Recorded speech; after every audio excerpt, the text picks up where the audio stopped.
Hello everyone, I'm back with a long-term review video of the Galaxy S24 Ultra. I've had this phone since launch, so it's been quite a while. I'd say a good solid 6-7 months now. And I'm gonna say this up front. If you don't wanna hang out for the whole review, pound for pound, this is the best phone on the market. It's the best phone that you can get. It may not be for everyone. We'll talk about some of the pros and cons of it. But if you need a one dual device that has a decent battery, because one could argue that other phones would also be good one dual devices, but maybe the battery isn't up to snuff. This is it, right? You can play games, you can take notes, you can take great photo, great video, you can use it as a computer with DeX, have a great immersive consumption device, watching videos, whatever you do, listening to music. This is it, okay?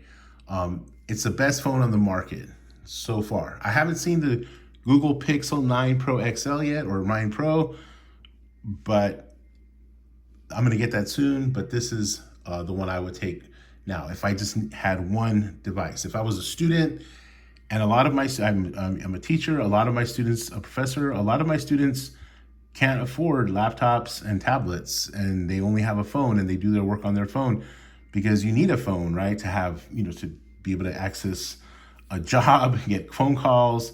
It's the way you communicate with the world, right? It's the one device that we all need these days. So oftentimes my students will plug into a little tiny a Bluetooth keyboard and put their phones right here and write their essays on it.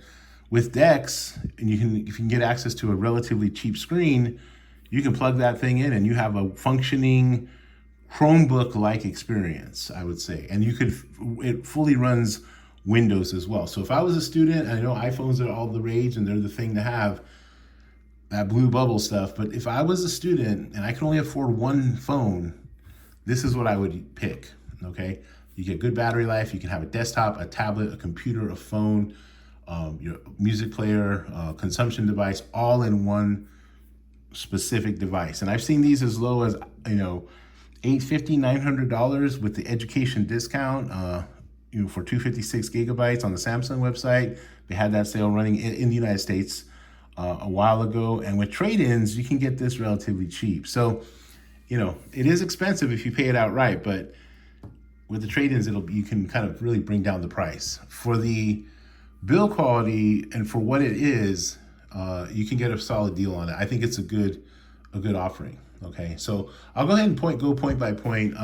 I will start off with the build itself. It's amazing. It's on par with, or better than, depending upon your opinion and your taste, the Pro Max, which I think is Apple 15 Pro Max, is probably the top of the line device there. So this is on par with it.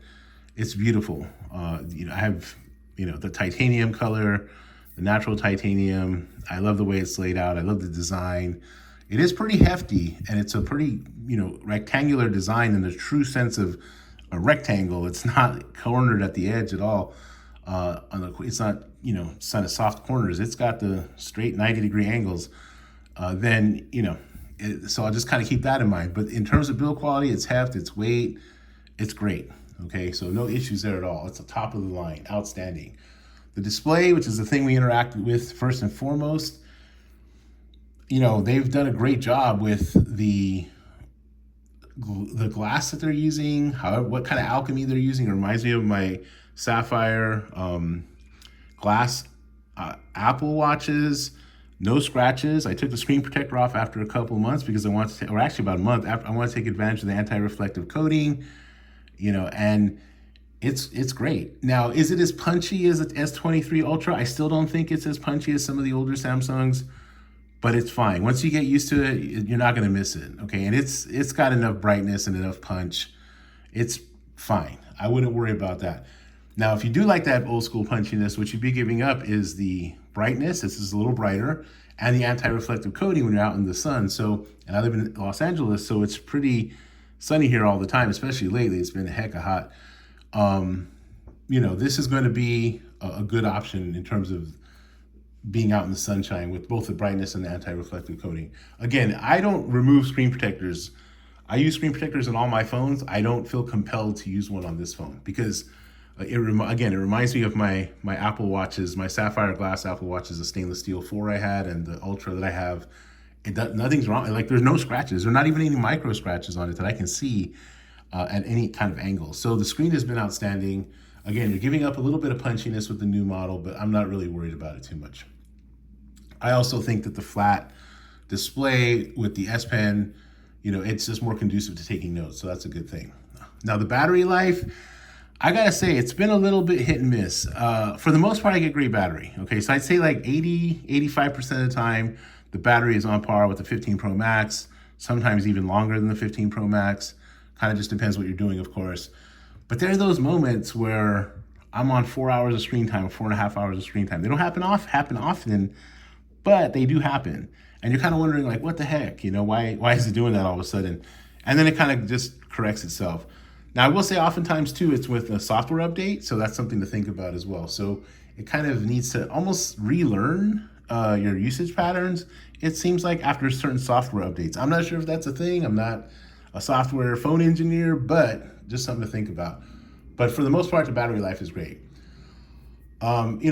With respect to Samsung and software experience, it's One UI. So do you like One UI or do you not like One UI? I mean, that's kind of your thing. Like, it's up to you. Personally, I find some of the apps redundant. The Samsung apps, I don't need 2 calendar apps. It's a typical kind of complaint, right? I don't need 2 calendar apps. I don't need 2 messaging apps. I don't need the internet. I mean, but some people like this. Some people like Samsung's offerings in that way, and that's fine. The weakness of this is the health app and the health tracking on the accessories. I'll get to the accessory part later on, but it doesn't do as well as the Apple, and I don't think it does as well as Fitbit's connection with Google there. It's just not quite up to par in that sense. So, the software is good overall. It's snappy. It's not like old school Samsung. There's no lag. That just doesn't exist anymore, as many people have mentioned in their reviews. But I will say the redundancy of the apps, and I don't feel like I should have to have a Samsung account.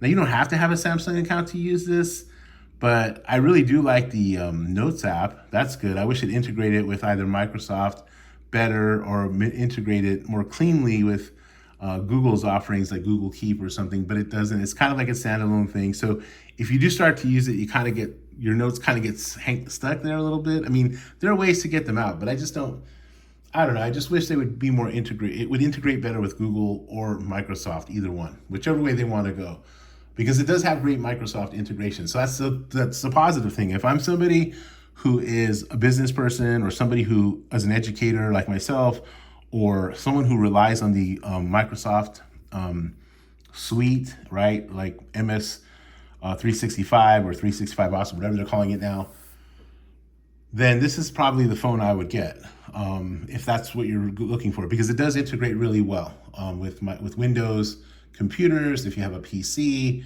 kind of what the Mac does, right? And most Android phones do that now, but I kind of feel like Samsung is a little more deeply integrated in some sense, right? The camera, look, all these cameras are the same these days. They're all great. I take the same picture with the Pixel 8 Pro, with the iPhone 15 Pro Max, and with this phone. And some pictures, depending upon the lighting, depending upon what I'm taking a picture of, one phone will beat the other, and then the next phone wins, and the next one wins. Like, the picture looks better on different phones in different environments, but they're all good. I mean, it's, I will say that where the one area where Apple, I think, still kind of wins out a little bit, and not this is a comparison, but if you're thinking about it, right, is the video quality. Like, there's no stuttering and there's no blurring in the video department with Apple. And sometimes you still get a little bit of blur and stuttering with some of the camera and video camera functions on not just this phone, but also my Pixel 8 Pro. So that's where Apple kind of has them beat in terms of consistency and snappiness of the phone and video software. But this is fine. Like, you're not going to miss anything. And as a matter of fact, in many instances, this takes better pictures than both the Pixel and the iPhone. So 15 Pro Max and the 8 Pro, it's kind of like, depending upon the situation and what you're shooting, what the lighting's like, and which processing kind of software does its magic better on that particular photo. It really is like one to the other, one to the other. And again, I've shot in the same videos over and over again, the same, just to kind of test it out, the same photos, and they look better on different ones depending upon whatever, right? So there's that. Now the processor gets a lot of love in the Android world, as you know, it's better than the Tensor processor.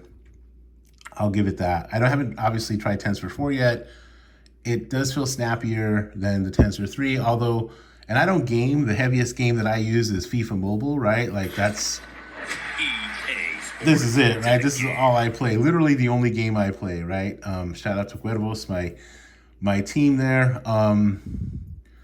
You know, it works fine. It's actually really snappy. The gameplay is great. I have no issues with it at all. You know, it is what it is, right? So the processor for that is good. Video watching, whatever it is, it's all good. However, I will say that at times it overheats and sometimes it dims. Like if I play, you know, FIFA, if I'm on like 45-minute hour session, I'll start to feel the heat a little bit, right? Not that I usually play that long, but once in a while I will if I have some downtime or have some little me time after I put my son to bed. You know, it's it's not bad, but it does. Or if I'm videotaping for a long time, for example, you know, and he's playing his game, you know, he's playing sports, and I'm videotaping him, or I'm videotaping my dogs playing outside. Sometimes it overheats, and sometimes it wants to shut down, or it kind of dims the screen a lot, where I can barely see it. And I don't know what that's about. Like, to me, it shouldn't be doing that. So the Pixel has done it on occasion, especially the 6 Pro that I had, but I haven't really had as much of an issue with it on the 8 Pro. I feel like the heat management maybe is a little bit better, or maybe it throttles more, I think. But it's snappy enough. But just certain things, I kind of feel like there could be some improvement. And again, sometimes the battery life is a little inconsistent. I don't know if it has to do with the processor or not, but it is what it is. So there's that. But for the most part, it's fine. What sets this apart is the productivity aspect. So again, DeX, right? You plug this in, put it into a screen, external monitor, get a keyboard, get a mouse, and you have pretty much a functioning computer for basic tasks, like things that you would need for school if you're a student, for office work if you're an office worker, something you need on the go. I need to type up a Microsoft Word document really quick. You can do it here, right? You can type something up. Office 365 works like a charm, and you can have a computer. Like, again, if I could only have one device, I can't afford a computer, I can't afford a tablet. You know, not everybody can afford these things. These things are expensive. But everybody kind of needs a phone, so this would be the one. And I kind of repeat myself there, but I kind of emphasize that point because I got to be honest. I mean, if I'm deciding between this and an iPhone, and I can only have one thing, given all the functionality that this has, with DeX especially, and I can get myself a cheap little $50 monitor and, you know, $15 Bluetooth keyboard and a $15 Bluetooth mouse, $10 Bluetooth mouse.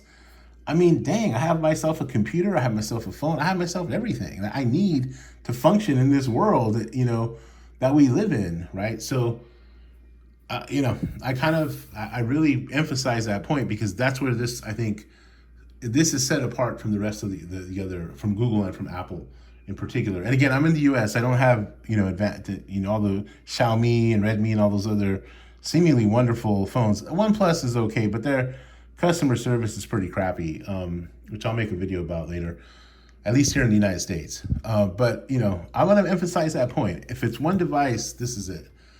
The one thing I think where Samsung, to me, is a little weak is accessories, right? So I wasn't really a fan of Samsung's watchOS. Samsung's OS on their watch, Tizen.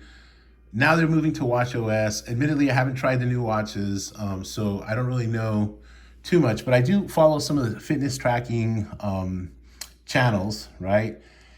And they don't really seem to rate Samsung's fitness tracking and on the watches and even the app very well. It seems like Apple kind of has that on lock, and it seems like Google is almost, especially with the new Pixel Watch 3, as I'm seeing some of the reviews come in, they're right on Apple's tail almost at this point. It seems like they're doing pretty well with it, with the Fitbit integration. So if you're into fitness, and that's an important dimension of your aspect of your life, and you want your phone. Now, obviously, you can be, if you're really into it, you might be using a Garmin watch or something like that. And then, any phone would be fine with that. But if you want to kind of all integrate it with the software, you're not, some major hyper miler or CrossFitter person that's always doing something, and that's your life. That's different, right? Then obviously you're going to use different stuff. But if you're just trying to stay in shape and be healthy, I think that Apple and Google's fitness tracking apps, and their consistency with like heart rate monitoring, sleep tracking, it's better than what Samsung has. Oh, sorry about that. I'm getting spied on over there by either Siri or Google, not sure which. Then the fitness tracking is better on those two devices, on those two watches. So the accessories aren't good. The other thing is that the Buds, I don't know what's up with Samsung's earbuds. I've mentioned this in other videos, but I've gone through like multiples of their headphones because they just don't work. Like one of them will suddenly stop working. So I've had to return, I think it was the Buds Pro 2 twice. The only one that actually I haven't had trouble with is the Buds Live, the ones that just kind of sit in your ear, little pods there. That's the only one. The rest of them I've had issues with. So you're not a big fan of Samsung's earbuds. Maybe some of you have been cool with them, no problems, but I've had literally had to return multiples of them. And then I tried to order the new ones because they were getting pretty good trade-in offers, but they wouldn't give me a ship date ever. So I just ended up canceling it. So there's that. So accessories wise, I think Apple's watch, and it seems like the new Pixel Watch 3 is pretty solid. I'm going to probably get my hands on that and check that out as well. Now, what am I going to do with this phone? Right now, Best Buy is offering a trade-in where you can trade in the S24 Ultra and get a brand new Pixel 9 Pro XL for free. Plus, they're giving you a $200 gift card on top of it. Plus, you can get $50 worth of store credit on top of the $200 gift card because it's an $1,100 purchase, quote unquote. So Best Buy is basically right now paying me $250 in Best Buy credit, plus giving me a phone that I can review on this channel. And frankly, a phone whose operating system I prefer for this phone. And this is a carrier model, it's Spectrum. That's an unlocked phone. So I'm gonna probably do the trade-in. Still thinking about it. I already did the pre-order. It's sitting there. I can cancel it. And, would I advise it? Depends on your situation. For me personally, one, it's this channel, so it saves me some money for not having to buy a new phone. And, I only have about, I think maybe, what do I have in this phone? I have maybe $600 in this phone because of the trade-ins I did. And got through Spectrum, and they're very generous on the pre-orders, and on the first month or so, they're still giving $1,000 of credit for Z Fold 6, plus whatever value of phone you have. So if I were to trade this into Spectrum Mobile, I can get $1,600 worth of credit towards a Z Fold 6. Now I think this is a better phone than the Z Folds, but just to give you an example of what trade-in value you can get. But Best Buy is giving me literally the 9 Pro XL for free, plus $250 basically in store credit. So I'm probably gonna go ahead and do it. I don't know if that's a deal everywhere else, but it is what it is. The other thing about this phone, and this is the last thing that I'll say, is it's heavy and it's big, and it's not always the most comfortable because of the rectangular edges. Now, it's great for media consumption. It's my favorite phone for media consumption. This thing is awesome. The screen is the best screen you can get. To me, again, this is the best phone you could buy, but is it the best phone for you? It's not really the best phone for me because, for me personally, I've been trying to be more healthy. I've been way more active, and have this thing in my pocket, especially when you're doing the basketball shorts thing. I'm not trying to give everyone a free show. This thing will bury your shorts down like a rock a little bit, and showing a little bit too much stuff there. I'm kind of leaning towards a smaller device. Even the Pixel 8 Pro, It's not that much smaller, but you can feel it. You can feel the weight, you can feel the size, you can certainly feel the lack of edges. And you know, it's just not quite, I don't think this is really the device for me. Now, it's probably the device, it could be the device for you, and I think it's great. And again, I still think it's the best phone on the market. But for what I'm needing right now, I want something a little lighter, a little bit smaller, a little bit less cornery. And I'll probably pick up one of the folds, either the Pixel 9 Fold Pro, if that's what it's called, or I may get the Z Fold 6. I'm not sure yet. But again, that doesn't take away anything away from this phone. Okay, well, that's all. That's my long-term review of the Samsung Galaxy S24 Ultra. It's been a really good ride, but I think it's time to move on, and I'll probably pick up that Pixel and go ahead and review that for the channel as well.